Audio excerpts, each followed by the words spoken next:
Welcome to the Practical Dreamer. I'm your host, Zach, and today we're talking about the question, why am I here? And first and foremost, I want to say that I don't have all the answers. However, if you stick around and stay with this YouTube podcast, however, and whatever medium this may end up in, I hope to give you some tactical advice and beliefs that have worked and served me in my journey towards realizing my dream, so that you can take and apply those things and those lessons to your own life so that you can propel your life further and farther and faster ahead than my own and towards realizing your own dreams, whatever those may be, because I hope together that we can support one another as we make our dreams a reality so we can make a better world today. And if you're watching this and are like, Zach, I don't even know what I want to become. How do I know what I want to do? What am I meant to do in this life? That's a really profound question that we're all struggling with and we are all grappling with, and that we're all tossing around from time to time. Even the people who seem like they're so far ahead and they're so set on their path and they're really doing amazing, successful things that society would deem successful and that, externally people would heap renown upon them and be inspired by them. I think even for me, like externally, people may be like, oh, he really knows what he's going after and is fully dedicated to this process. But I didn't think I was going to be starting a YouTube video. And, just 20 minutes prior to shooting this, take two, um, I didn't think I'd be downloading the audio clip into a podcast and releasing that as a podcast. But why not? The most important thing, I think, is to remember that you just have to start. And there is a unequivocal, profound quality in and of its own to just keep going and willing to embrace being shitty in the beginning. And, I think really what it comes down to is realizing that even the most successful people and all the most successful people in the world have fallen on their faces all the time. They've failed majorly, but they've kept going. And as long as you keep showing up and keep doing the work over a long enough time frame and you utilize and learn from those failures, you realize that you're actually becoming more successful. You're becoming more refined. You're bettering yourself. You're improving your skill sets in the areas that you want to go. Uh, but this whole question on like, what am I meant to do with my life? Like, why am I here? This profound question, I think, there's no easy answer. And I think for me personally, my belief and my choice around this question has been the same for a few years now. And it's this a question: who am I meant to become? And realizing that the answer is written by the what and who we are as we make daily decisions and actions, not by the voice inside of our mind or the emotions that flare up and pass through us. We are not those things, but we are the people, and we are defined by, and our stories and our lives are written by the decisions that we take and turn into actions. So if it's a choice and the answer lies in taking action, then the question I think about is, how do I know what I want to be? And honestly, I think this is something everyone struggles with. And, me personally, I had no idea what I wanted to be. And I don't think, to degree anyone really knows like what I want to be. Like we all are working and striving in areas that we are curious about, that we think we're passionate about, that interest us, that maybe just pay the bills. Because, sometimes that is a huge foundational part of life, is just paying the bills, just surviving. But surviving is not enough. Um, in my own journey, I went from accounting major to business graduate to the Peace Corps to deciding that I'm going to be a fantasy writer, and then putting that off to go do PR and work for the Forestry Service, and then dumping that and going to Alaska to work on a fishing boat. And now I'm back in a dual master's degree program, 90,000 words into the first draft of a fantasy novel with business elements. And, it is a decision I made, and it's the consequence of a lot of consistent, hard choices and showing up even when I didn't want to, and going against what society told me that I should be, what, culturally we're meant to be, what movies portray people that they should be, and what social media says. But it's what fulfills me at this point. And you may say, well, that's nice, Zach, but what about me? Like, what are the tactical things that I can do to start figuring out, not only why am I here, but how do I know what I want to be? And so, I think one of the simplest starting points is making a list, like literally making a list, doing a T-chart. On one side, you have things that you are interested in, that you love. And on the other, you have things that you're totally not interested in, things that you hate doing.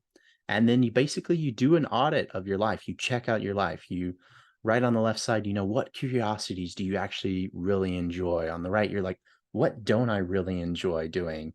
And, for me personally, it's that 9 to 5 job, which funny enough has now become 5 to 5 in my own pursuance of becoming a multi-New York Times bestseller and developing a platform to reach and help millions of people just like yourself and myself as well. And, what challenges do you really like facing? What challenges don't you like facing? Like, there is nothing that I love more than looking at spreadsheets and making spreadsheets and stuff. But I know from trial and error that that's something that I don't want to do on a daily basis. Now, I use that in my personal life. I use that to track things and factors and habits and drive the momentum and create momentum and keep myself an audit on myself of, am I actually following through with who I want to be? Are my actions actually following that or not? But maybe for you, it's realizing that you want time and location freedom. Cool. I love that.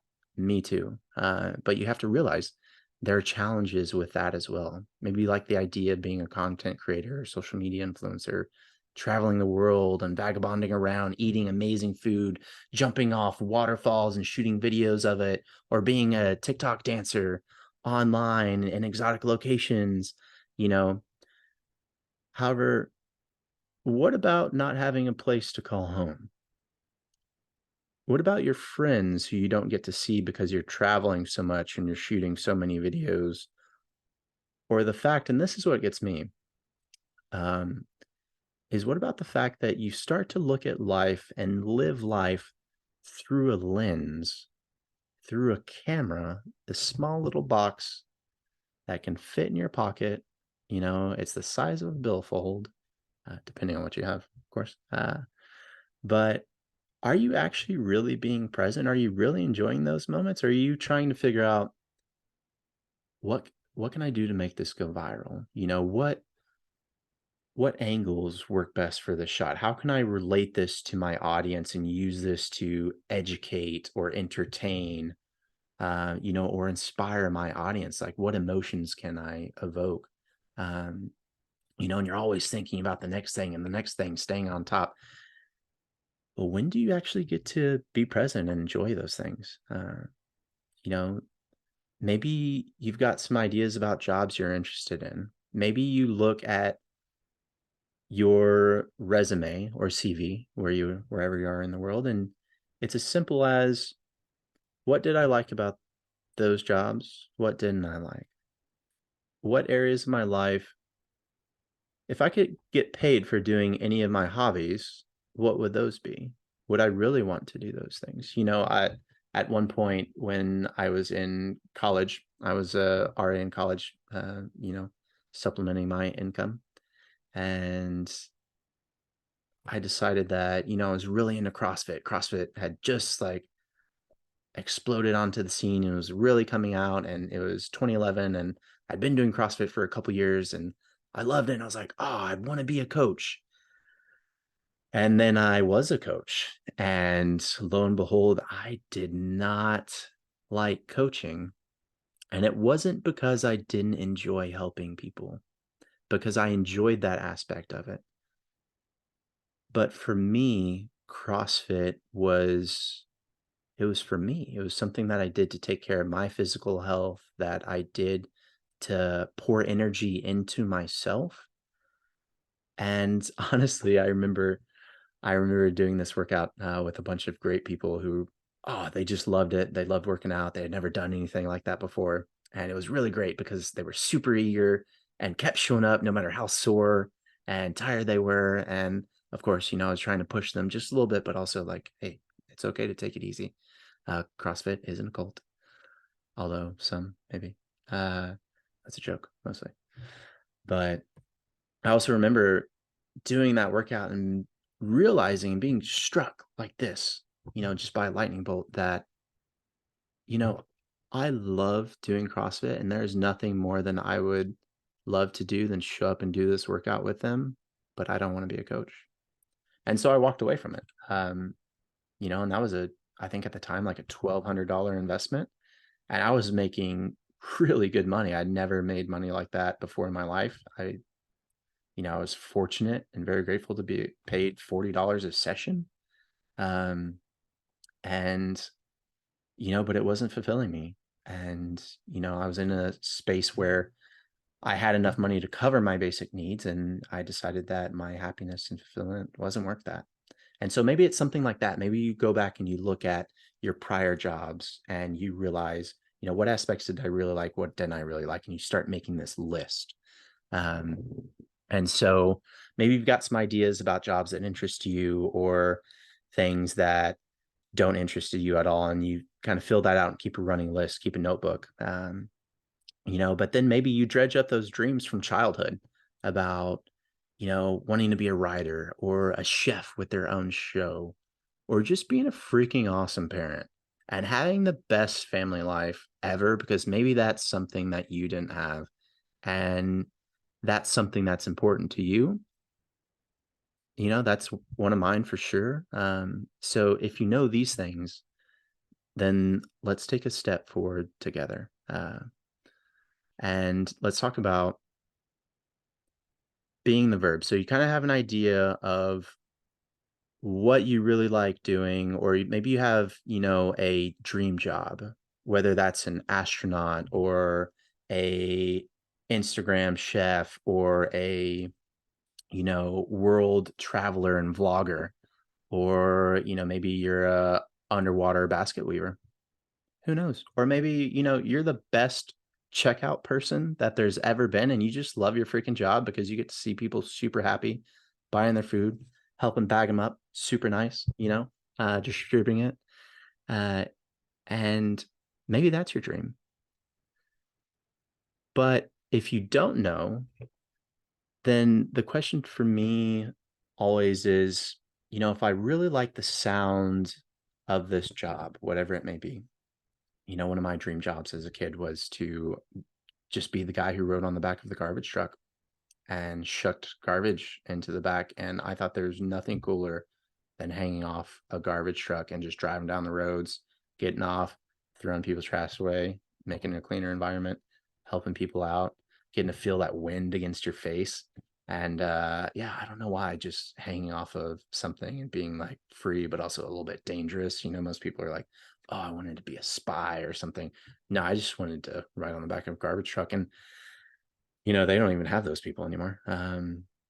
So automation, way to go.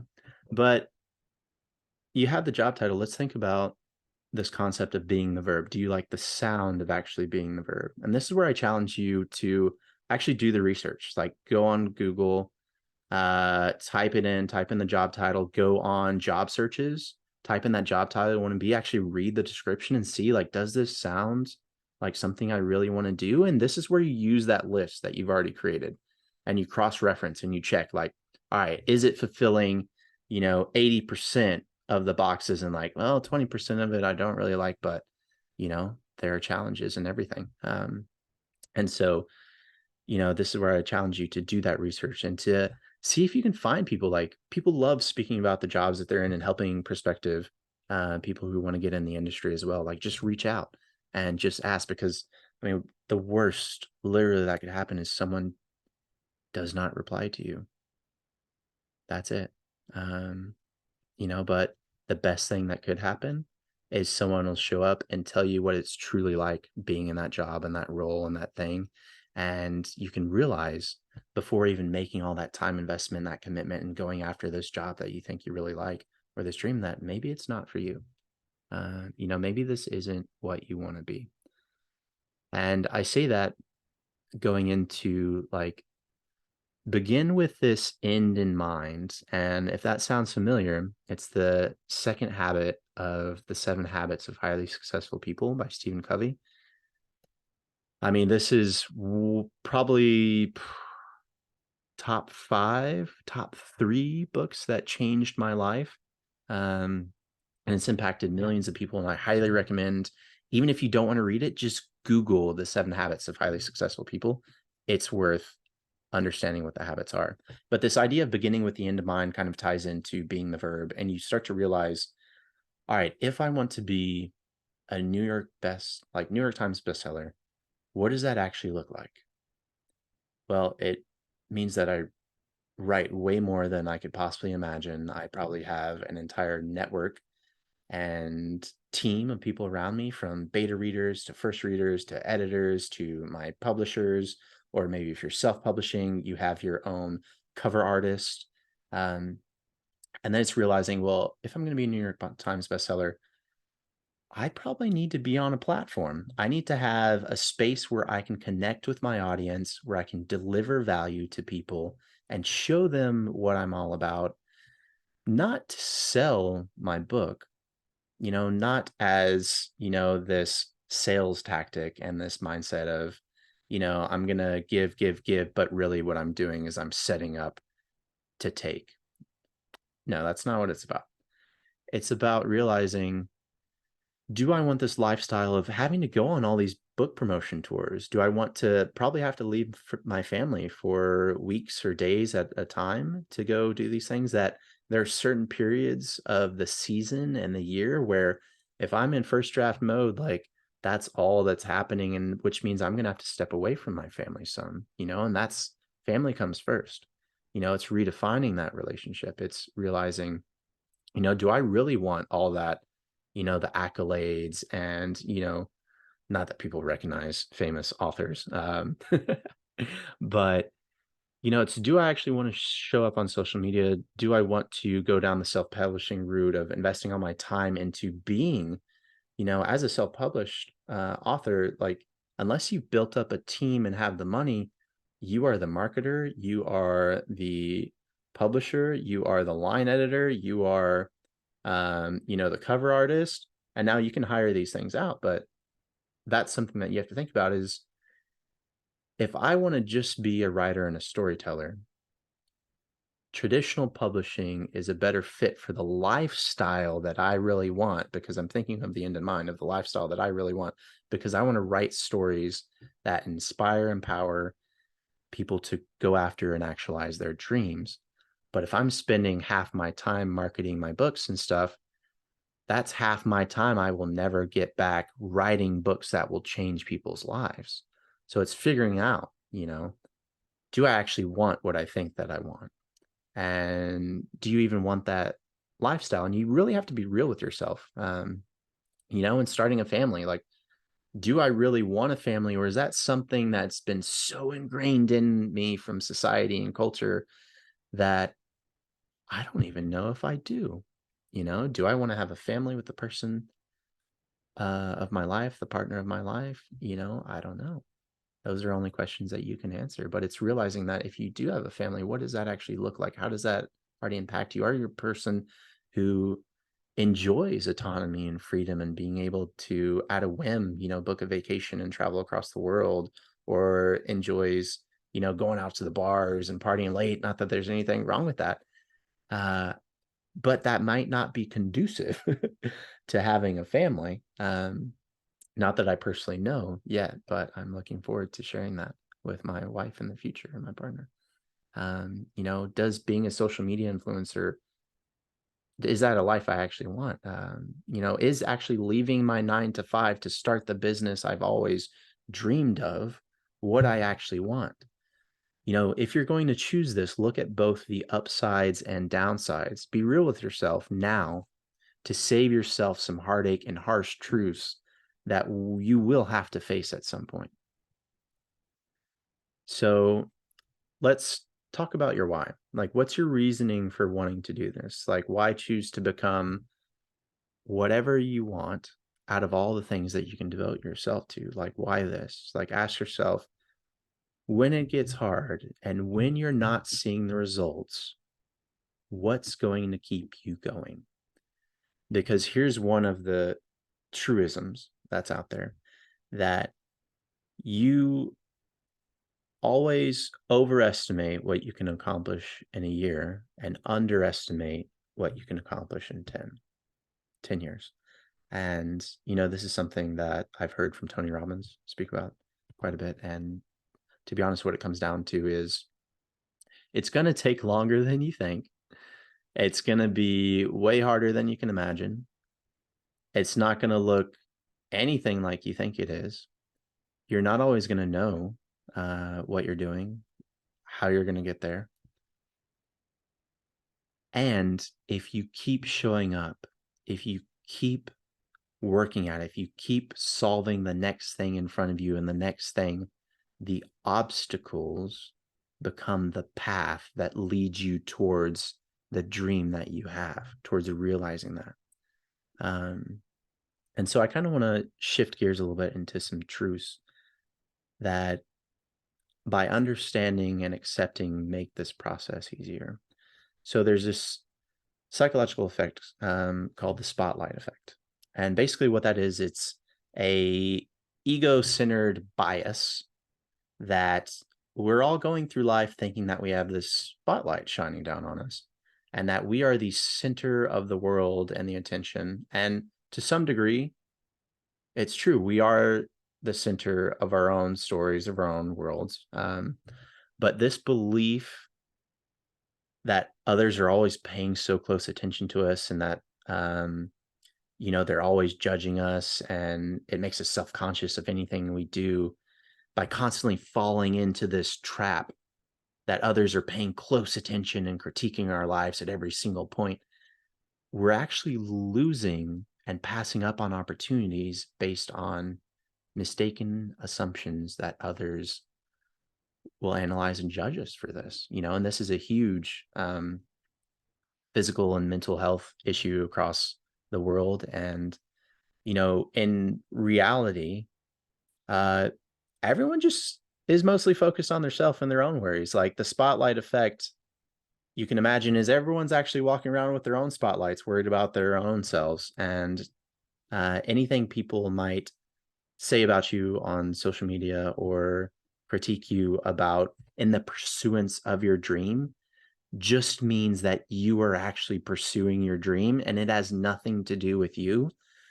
It's usually a projection of their own fears and things that are holding them back. And in seeing you going after your dream has brought those to the surface. And it's always easier to point the finger at others than to look internally at ourselves and do this.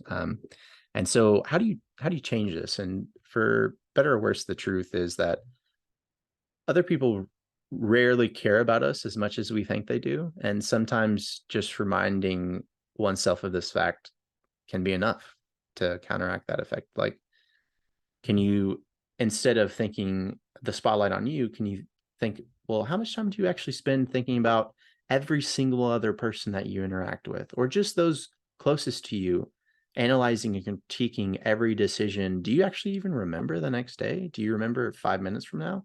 Will you even remember 5 years from now? And realizing that this actually is holding you back from accomplishing your dreams. If you can accept this now and start understanding this now and working on this now, this is going to make this process of actualizing your dreams way faster. And then one of the second big beliefs is understanding it's been done before. There is nothing new out there. It's one of the most sinister and effective dream killing beliefs out there. And the most gut-wrenching thing about it is that it's a choice we make daily. Like, we pour our energy into this belief that it's been done before, and by choosing to believe this, we are upholding this belief that is effectively killing our dreams. Because we're like, well, it's been done before. There are already multiple New York Times bestsellers with these amazing platforms, and that had probably combined fantasy with business elements, or these amazing, mother YouTube video vloggers, or there's, already a ton of amazing people at my job that are ahead of me, that, my boss and their boss is already doing this thing. So what makes me special? And it's realizing that the only thing that hasn't been done yet is that you haven't done it. You are the unique mixture, the lens, the the ingredient that hasn't been through it yet. And even if you don't believe it, you have to know, anyone who starts anything, it's gonna be tough. It's gonna suck. No one's really going to care or probably really watch. And it's really, what's really holding you back is your ego, is getting out of the way and accepting that you're going to suck now. You're not going to be great now because you haven't done it before. And if you haven't done it before, why do you have these expectations of comparing yourself to people who have been in the industry for 20 years? People who have been doing their job for 10 years, people who have been an influencer for so long, people who have millions of followers. When they started, they didn't have those things. Most people aren't afraid of failure. They're afraid of failing in front of other people. And what this actually really means is, we value the opinions of others, of people who probably haven't even accomplished the things that we really want to accomplish, over our own dreams, over our own opinions of ourselves. We let our egos kill our dreams, and if people start actually paying attention to you and start commenting and start pouring their opinions and projecting their own fears onto, why are you doing this? Like, you should be spending more time with your family, or like, you're not showing up as to work as fulfilled and like, as invigorated as you are because, you woke up a couple hours early, or you're staying up later to actually pursue your dream or your side hustle and turn that into a reality. People will judge you, but you have to realize that's the price of admission, but it's also the sign that you are on the path. That means you are in the arena. You are no longer sitting in the crowd, passively watching. You are being proactive, and you are taking action on realizing your dreams. And the deal is not to take their opinions as an attack on you. And instead of upholding the standard that's killing your dreams, maybe you should be upholding the standard of supporting your dreams and not taking the opinions of people who aren't supportive of you and your lifestyle and your choice to go after and realize your dreams. And yeah, because people are allowed their opinions, but what's not allowed is accepting their opinions as truth, and truth that harms or kills or stifles your own dream. And it's understanding that if other people's words affect you, like, you are not free. You are putting other people ahead of yourself in your own dream in your life. And I think one of the biggest tragedies that's out there is not realizing one's dream and sharing that with the world. And I say this in total space of, I've done this historically. It took me 26 years to finally fall into some semblance of like, oh, I want to, I've always loved storytelling. I've always loved imagining, since I was a kid. But I've never thought that I could be a writer, I could be an author. I thought they were, these people on pedestals, kind of like the gods on Mount Olympus. And it's not true. They're just people. And like at the end of the day, like, oh, at the end of the day, we're all humans. For the good, the bad, the ugly. Great movie, by the way. The good, the bad, the ugly. Yeah. But we all have to start somewhere. And, it's been done before, yes, but it's never been done by you. So do it. And the way that you first start doing this and the way that's really worked for me is modeling behavior by the people who are actually doing what you want to be doing. When you know what you want to be doing, when you know the lifestyle, like you realize this is the lifestyle that you actually really want. When you understand a bit of your why, you don't have to know it all now. If you want to just go for this and this is what you really want to do to make money, like that's great. Or if this is what really fulfills you and inspires you and you really want to help people, like that's awesome. Start by modeling people who are already successful at what that it is that you want to do and the dreams that you want to be at. Like we act this way till we figure out what we're about and what we're not about. It's this whole trial and error thing again, and this whole like T chart of what you really love, what you don't really love. And for me personally, when I first started writing, I had no idea what I was doing. I never even imagined of being a writer. As someone who was dyslexic, who literally hated reading in books for till I was 9 or so. I don't even remember. I didn't even like reading. Couldn't even read. Didn't enjoy it. I watched movies. I watched westerns and action films all the time.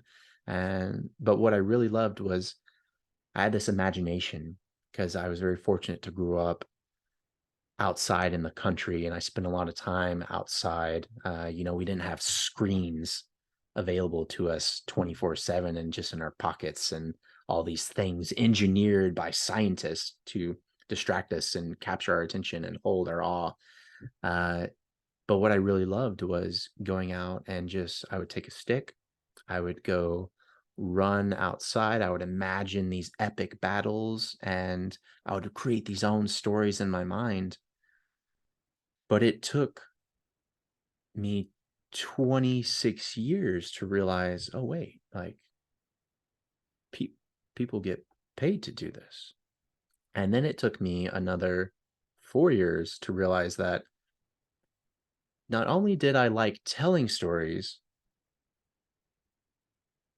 but I realized that I wanted to tell my own stories, which is very different.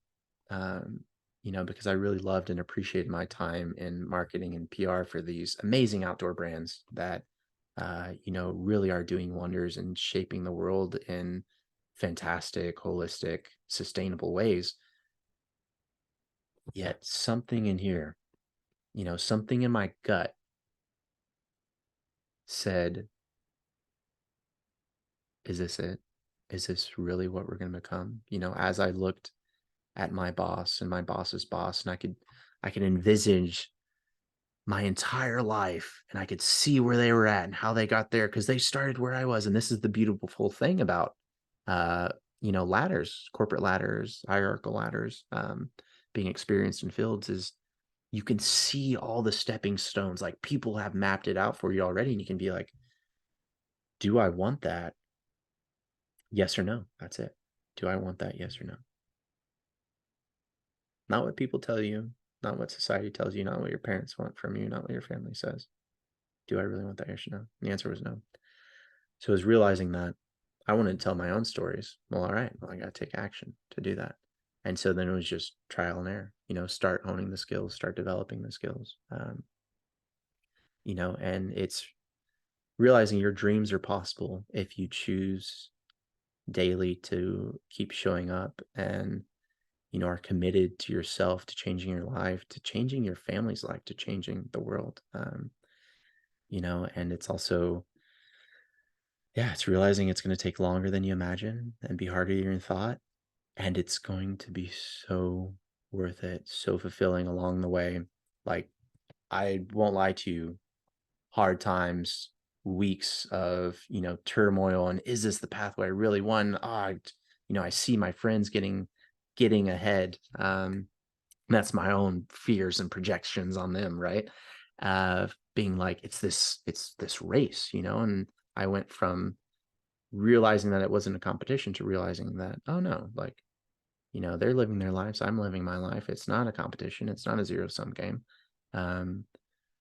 But if happiness is what I truly care about above meeting the bills and standards, basic necessities of life, then, it's about getting this fulfillment and telling my own stories. And so what actions can I do today to make that happen?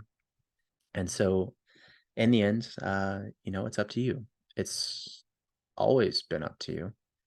And, that may sound privileged coming from a white hetero male who grew up in America with an incredible supportive family. But it's also realizing that if you don't hold that belief that it's up to you, then you're giving your power and your dreams away to others. And this is obviously, there are places in the world and people in the world who are being oppressed even as we speak. And there are tragedies and atrocities being committed onto our fellow humans that shouldn't be happening and that are vile and, should be eradicated and stopped. But,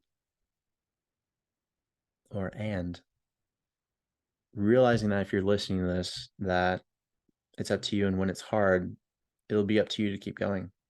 And you're the only one who can make that decision. And I don't know what you want to become, but what I can tell you is this: it won't be easy, but it will be rewarding and fulfilling to you, and you first and foremost, and that's always what should matter. And realizing that they aren't supposed to be easy. If you're finding yourself in a comfortable position, living what you think is your dreams, then I've got words for you. Complacency kills the edge. And without an edge, there's no hunger or lasting satisfaction, fulfillment. And being comfortable isn't enough. You got to keep pushing yourself. You got to keep striving, keep challenging yourself. Like, we love novelty and we love a challenge. Like, we love obstacles. That's how we're hardwired biologically. And, that's not to say that maybe this isn't the season or point in life for you. Maybe, this is a time you need to dedicate some time to your family. Maybe this is a time you need to, reignite those old relationships and friendships that you haven't been pouring time and energy into because you've been so caught up in work. Or maybe this is time to dedicate some more time to your career, to really put your head down for yourself and your family's future, and, you know, harmonizing that presence with doing the work now and setting yourself up, learning those skills and dedicating time to that so you can push that envelope now. So yeah, I want to say that, you know, next week, tune in for how to start making your dream a reality today. And I want to say thank y'all for being you and dedicating some time to this video. I hope y'all got something out of it. If you did, write it down. Take a tiny action right now. That might be setting a reminder, going in your notes and writing down a question like, what was my dream as a kid? Or what do I love about my current job? And how can I do more of that? Start taking action this second. Obviously, if you're driving, please dictate your notes. And if you got something out of this, please leave a comment below, like this video, share it with someone who you think needs to hear this today. And thank y'all for being here to actualize your dreams, so together we can make a better world today.